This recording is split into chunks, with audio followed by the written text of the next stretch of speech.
सौभाग्यशाली हम और आप जो कि ठाकुर जी की असीम अनुकंपा से हम लोगों को ये 7 दिन का सत्संग प्राप्त हुआ है, जिसमें से आज हम और आप षष्ठम दिवस में प्रवेश करेंगे।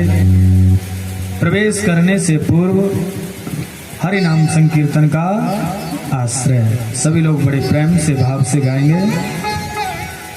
रघुपति राघव राजा राम पतित पावन सीता रघुपति राघव राजा राम पतित पावन सीताराम। रघुपति राघव राजा राम पतित पावन सीताराम।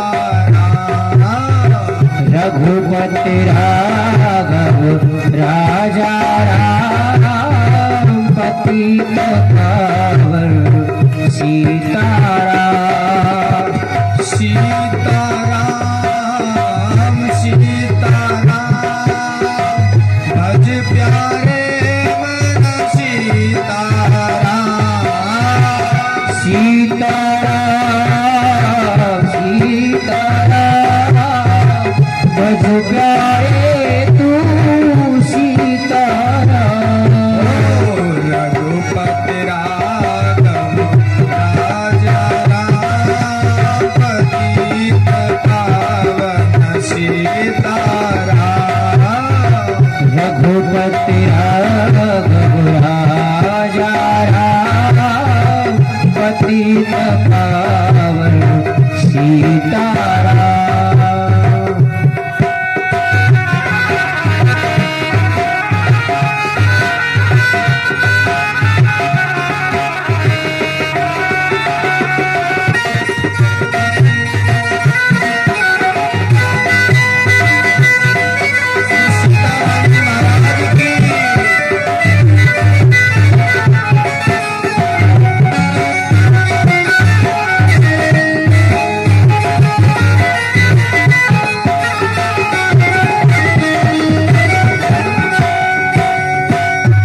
ईश्वर भगवन तेरो नाम सबको सम्मति दे भगवान।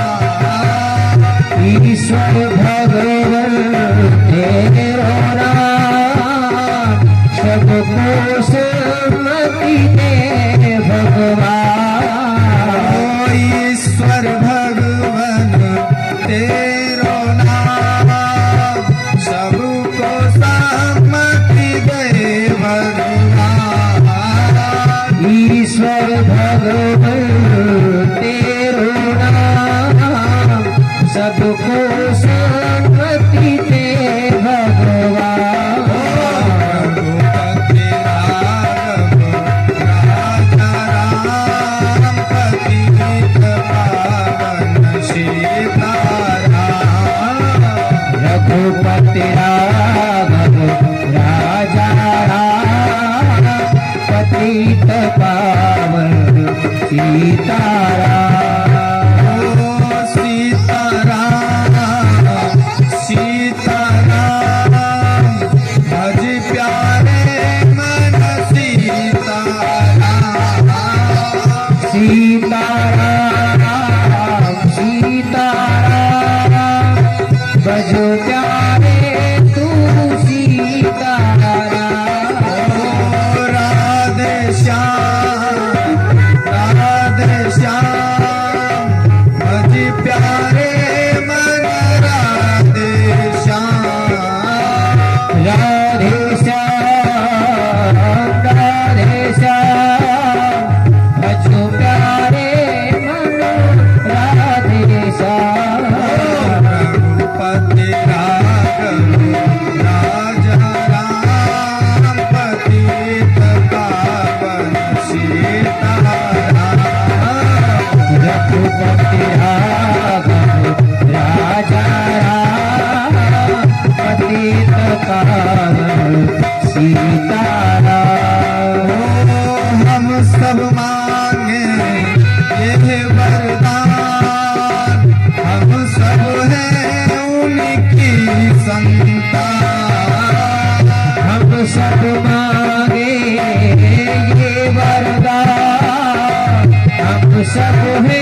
सब हैं उनकी संतान, हम सब मांगे ये वरदान, हम सब हैं उनकी संतान।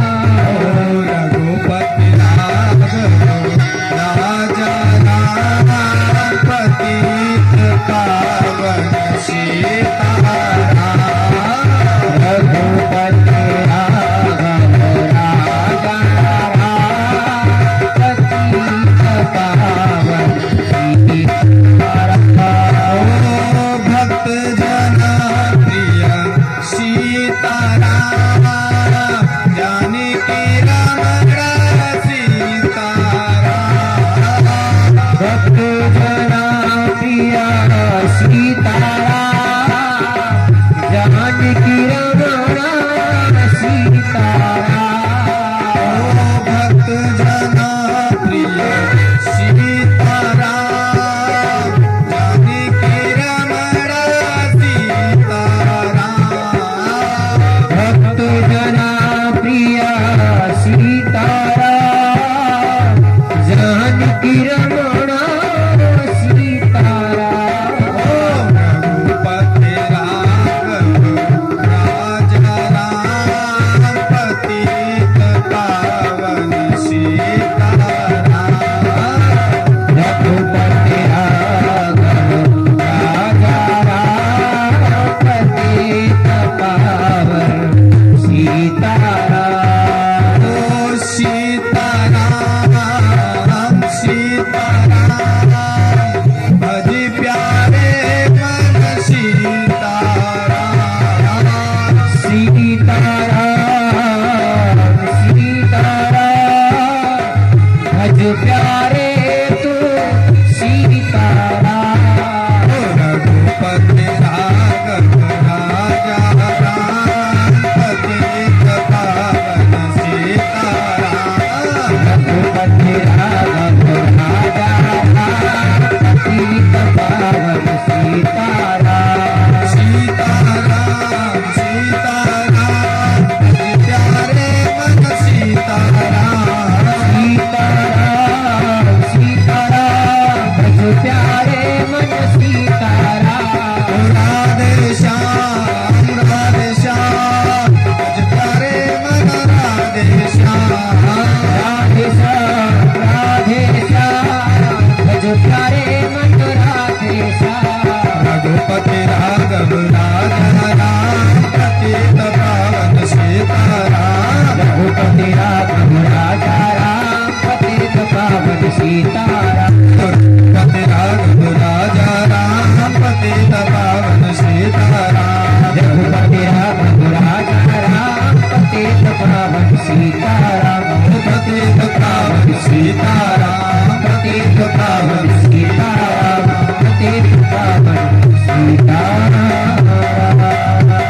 बोले श्री सीताराम जी महाराज के, भक्त वत्सल भगवान के, भागवत भगवान के, जय श्री सुखदेव जी महाराज के, जय यमुने महारानी के, जय जय जय श्री राधे श्याम। कल हम लोगों ने कथा में भगवान की बाल लीलाओं का आनंद और उसके बाद गोवर्धन पूजा, कल हम लोगों ने कथा में गोवर्धन पूजा तक कथा को श्रवण किया। जब भगवान ब्रजवासियों को गोवर्धन की तलहटी में लेकर के पहुंचे और जाकर के वहां पर गोवर्धन नाथ का पूजन कराया, इंद्र ने अपने सेवकों से कहा भैया जाकर के देखिए तो सही, आज इस बार लगता है ब्रजवासियों ने हमारा पूजन नहीं किया, क्यों, क्या हो गया, जाके देखकर तो आइए किस कारण से आज ब्रजवासियों ने हमारा पूजन नहीं किया, जाओ जानकारी करके आओ।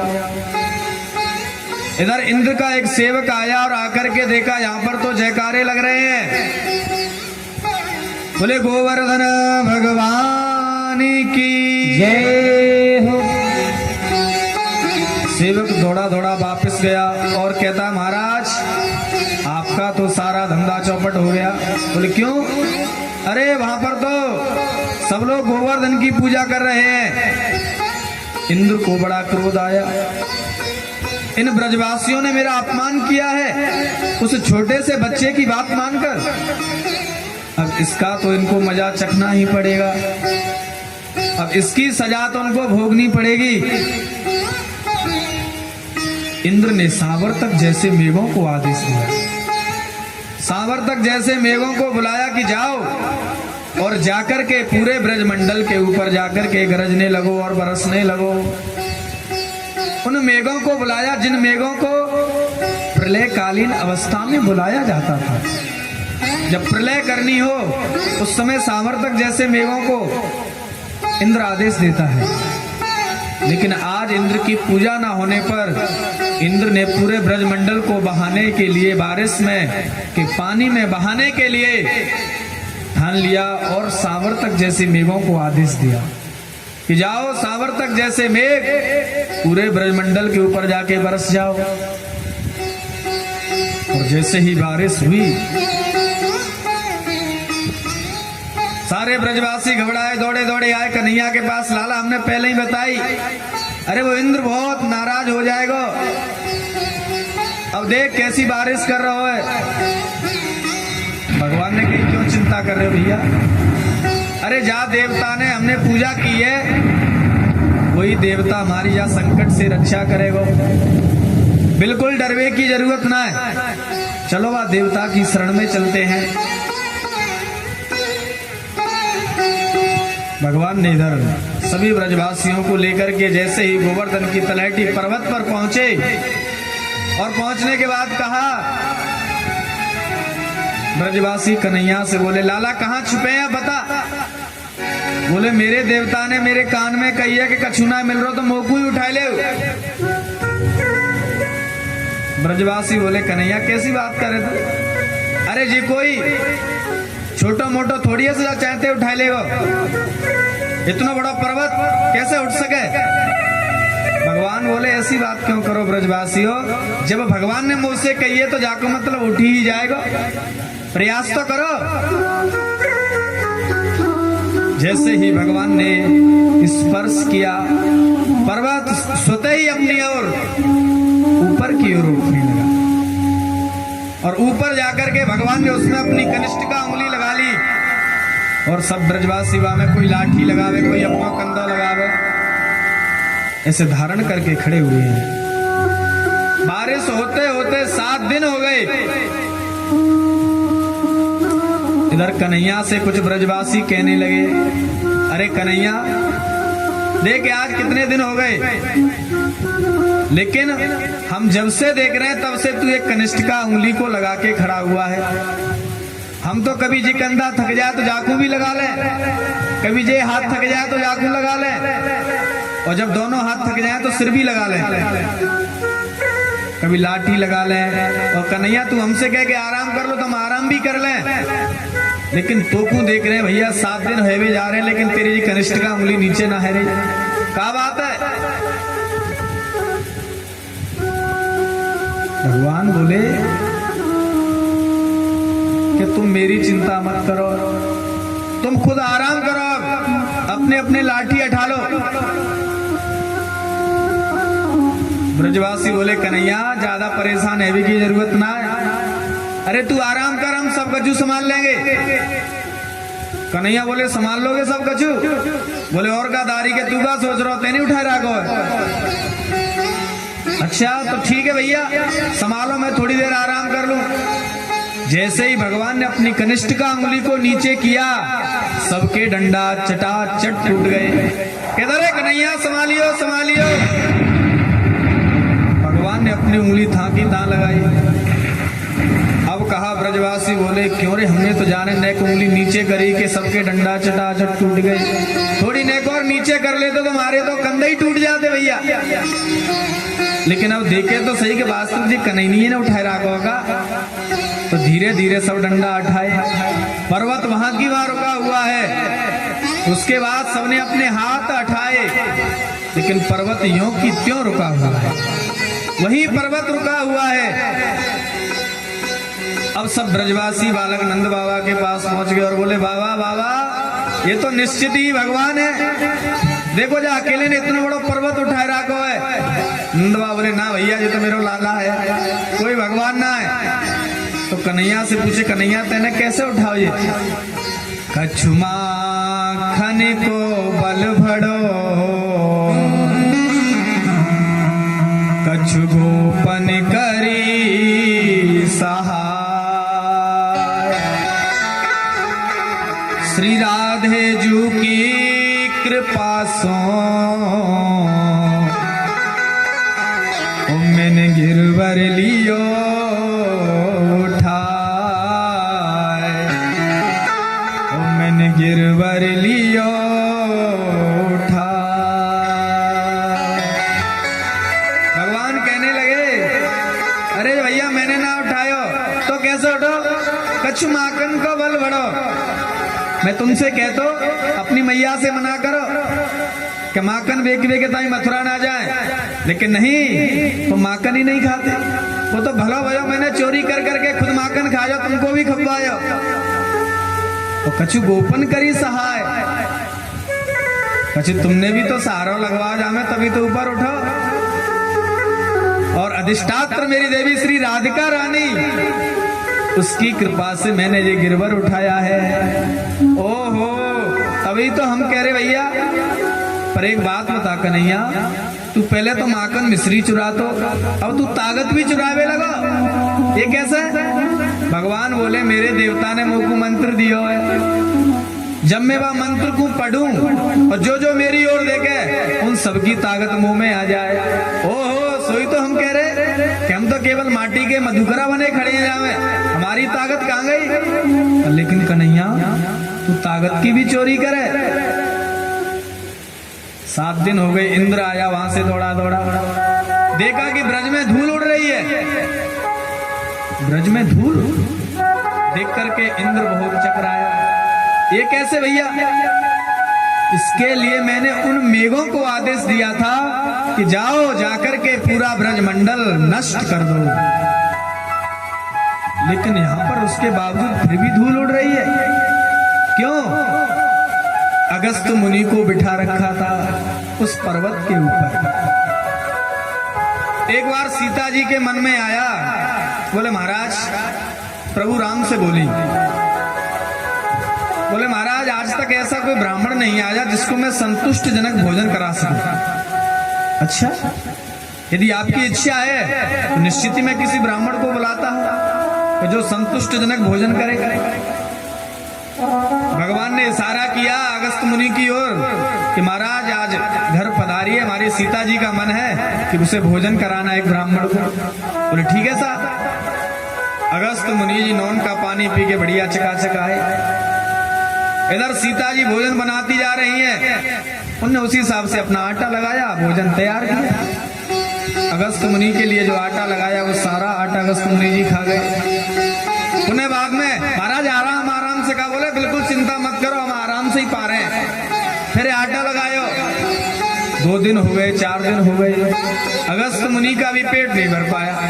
अब तो सीता जी कहती है महाराज कहां से पकड़ के लाए हो? बोले नहीं नहीं अब संतुष्ट जनक भोजन कराओ जब बुलाया है तो। बोले अच्छा हाँ। बोले मेरे बस की नहीं है। बोले दास दासियों को लगा लो साथ में। सबको लगा लिया। 8 दिन हो गए। कहते महाराज जब आधा भोजन हो जाए तो पानी पी लेना।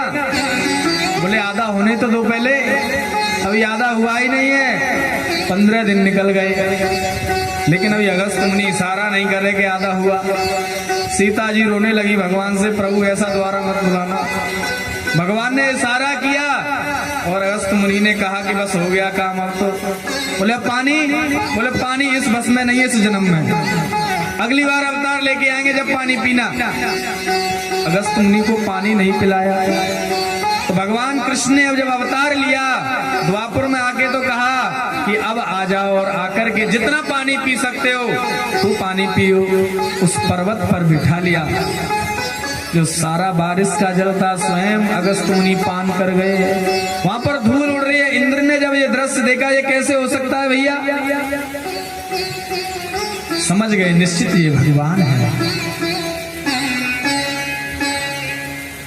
और इंद्र ने आकर के भगवान के चरणों में प्रणाम करके बड़ी सुंदर स्तुति की।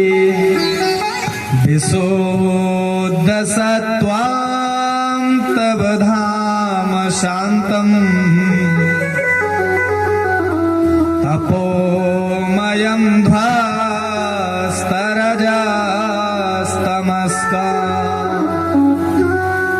मायामयोऽयं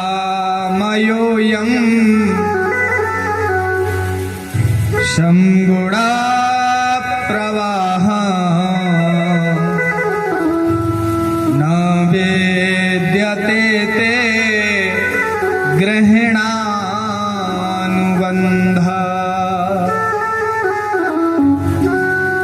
प्रणाम करके स्तुति करने लगा। महाराज विशुद्ध सत्वम तप धाम शांतम तपोमयम ध्वस्त रजस्तमस्कम मायामयोऽयं गुणशं प्रवाहो न विद्यते ते ग्रहणानुबंध। महाराज मेरे अंदर ये वृत्ति आई कैसे कि मैं आपका अपमान कर सकूं। इस विशुद्ध मन के अंदर ये अपराध करने की भी मैंने कैसे सोची। प्रभु मुझे क्षमा करिए।